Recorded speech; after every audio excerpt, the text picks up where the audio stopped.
Hey guys, Hey. Tiffany and Tez here, the Williams, TNT Williams.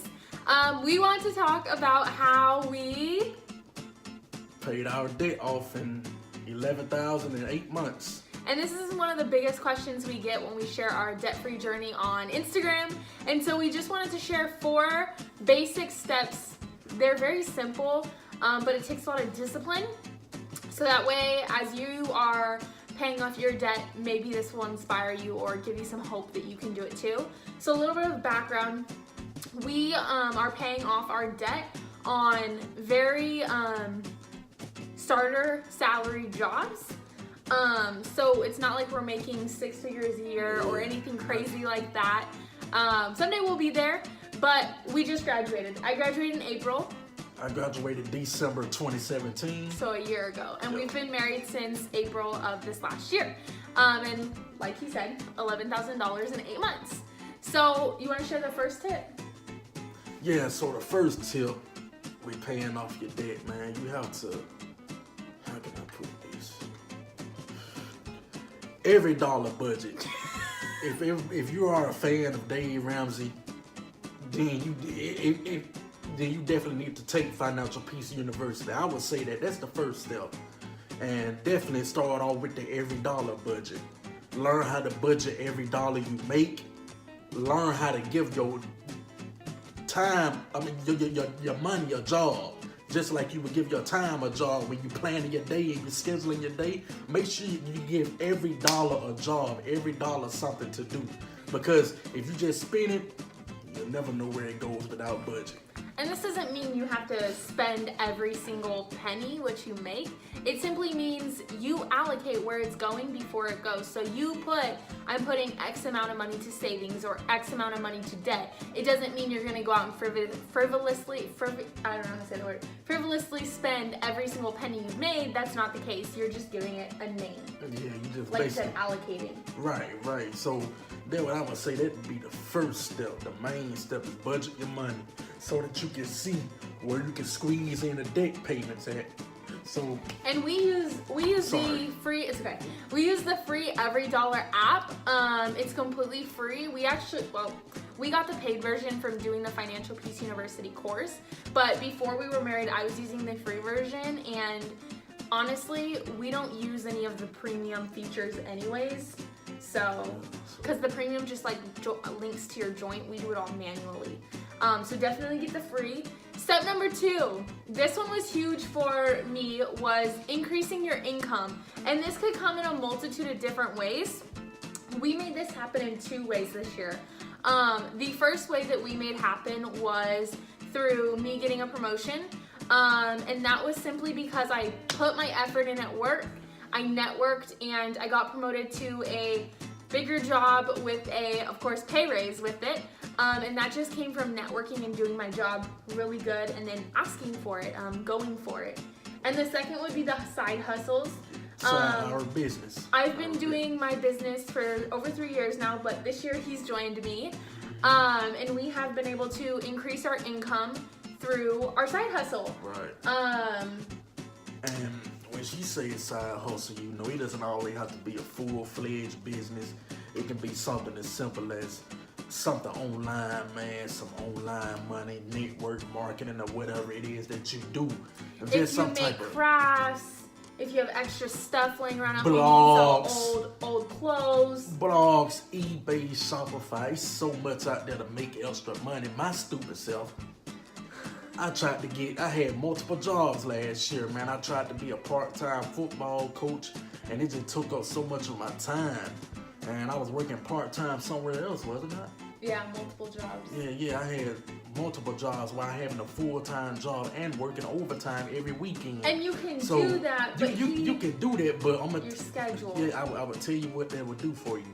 It will end up drifting you away from your purpose, right, if you have one. And if you want to devote your time and your energy towards one thing, don't try to dabble in a whole bunch of extra side jobs and part-time jobs, because that stuff will take you away from what you need to focus on if you have big career aspirations. But if not, dang, right. if so, just create you a side hustle, create your own job surrounding around your career aspirations that will help you advance and get more experience in that field that you are interested in going into. Yeah. And number 3, your living situation. Do you want to share kind of what we did briefly towards the beginning and how it saved us money? You don't have to go into the whole situation. So the living situation, when I graduated in December 2017, man, I got my full-time job in February. But before I graduated, that November of 2017, my roommates, myself and 2 other of my close friends, we got our own apartment. You know, we wanted to be prepared, so we got our apartment a month before graduation, but we had no jobs. So we got back from Christmas break. I officially moved in January because I went back out of town to see family for Christmas and everything. So January, I ended up getting offered a job, and I had to start in February. But when we got married, April of 2018, we had a decision to make. Should we break the lease, let somebody come in and just take over my part of the lease and just move somewhere on our own? But save money and also to save the house, so we decided to live while married with my 2 roommates and their 2 girlfriends, and it was hell. It did something to our mind mentally. It just didn't feel like home. It just basically felt like you were living in a basement. And but we were able to save a lot of money. We sacrificed short term for just a couple of months, and we're paying like what, $400 a month for rent. That was it. Yeah, so it was a sacrifice, but it was worth it. But the flip side of the living situation that I want to like point out is now that we're in our own place, we still are very frugal with what we're doing with our living situation. We shopped around with apartments until we found one that we loved that was also in our price range. And we didn't go out and buy expensive furniture. We didn't take out loans on furniture. We've bought slowly as we've moved in. And that's been huge for our living situation. Absolutely. So number 4 are groceries. And this has been huge. Going back on that living situation, cable. Don't buy no cable, man. You don't need cable. Get you a Fire Stick, Roku, Amazon, Simple, TV. Pay for Wi-Fi, because cable will boost your internet bill up there. So just get Wi-Fi, okay? You don't need the cable. Don't worry about that. Just get Okay, back to 4. Screaming. Point made. Good too. Yeah, groceries. This is one that I get super excited about because I always thought grocery shopping was expensive, and I think you'd say the same thing.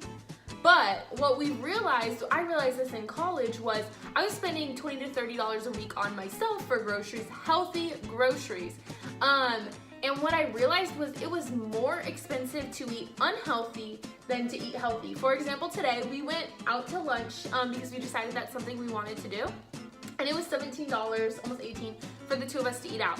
Then we went to the grocery store immediately after and spent $43 on a week's worth of groceries.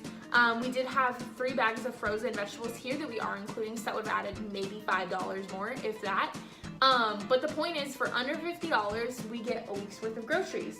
That's 21 meals. Well, we literally spent more for one meal eating out than we would at home. And so we don't eat out often. When we do it from gift cards. We budget very strategically for eating out.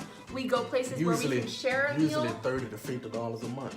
We go places where we can share a meal. So that's why Chipotle is one of our favorites, because we can literally share a bowl. But that bowl is it's huge. You don't need a whole one. I've done that before. That's what we do with groceries, and we are very strategic. If you have a Winco or an Aldi, we recommend shopping there. We recommend you purchasing lean meats, fruits, vegetables, healthy carbs like rice, sweet potatoes, things like that. And make sure, strategic. Just go grocery shopping every week and make sure it's $60 a week. That's what we do. 60 a week. 60 or a week. Less. Yeah, 60 or less comes out to about $240 a month, man. Right. Simple as that. But if you got kids, man, yeah. So this is just us. You can still us. flex it. This is just us. You can still flex it, but it starts with the budget, like I said. Right. So just figure out, like we said in step 1, your every dollar budget. Before the month even starts, you're allocating how much you're spending to groceries and every other category of your life. And so for us, we've allocated what we can make it under, and we make it under that. We don't buy extras. We don't buy candy or cookies, or he every once in a while buys cookies.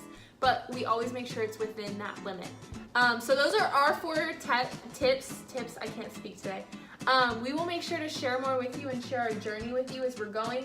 Can I share how much we have left? Are you okay with that? How much we have left for what? In our debt total? No, that ain't none of y'all business, but He doesn't like sharing that part. Just be on the lookout for the completion. 2019 is our goal. 2019. Just stay tuned. And that'll be huge when we make that happen.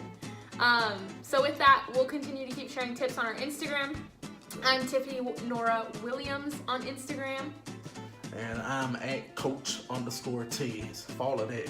You can follow us. We'll link all that down below, all of our different links. You can connect with us and share this journey with us. We'd love to hear your tips. What are your debt-free living tips? Can't wait to chat next time. Definitely. Let's get it. Peace, guys.